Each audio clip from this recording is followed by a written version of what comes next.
రాజధాని Amaravati పునఃప్రారంభోత్సవంలో special అట్రాక్షన్గా iron శిల్పాలు నిలిచాయి.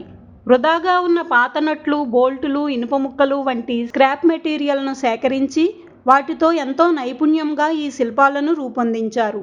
ప్రధాని నరేంద్ర మోదీ విగ్రహంతో పాటు దివంగత ముఖ్యమంత్రి నందమూరి తారక రామారావు విగ్రహం, తెలుగుదేశం పార్టీ ఎన్నికల గుర్తు అయిన సైకిల్ ప్రతిమను ఆకట్టుకునే రీతిలో తయారు చేశారు. వీటితో పాటు అమరావతిని సూచించే బుద్ధుడి విగ్రహం, దాని వెనుక ధర్మచక్రం, మేక్ ఇన్ ఇండియా కార్యక్రమానికి ప్రతీకగా నిలిచే సింహం బొమ్మను కూడా స్క్రాప్తోనే అద్భుతంగా తీర్చిదిద్దారు.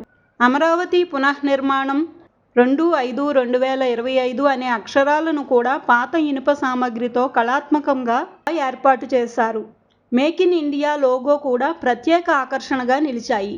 వీటిని ఐరన్ స్క్రాప్ శిల్పి కాటూరి వెంకటేశ్వరరావు తీర్చిదిద్దారు. సభా ప్రాంగణానికి సమీపంలో ఏర్పాటు చేసిన ఈ విగ్రహాలను చూసేందుకు ప్రజలు పెద్ద సంఖ్యలో తరలి వచ్చారు.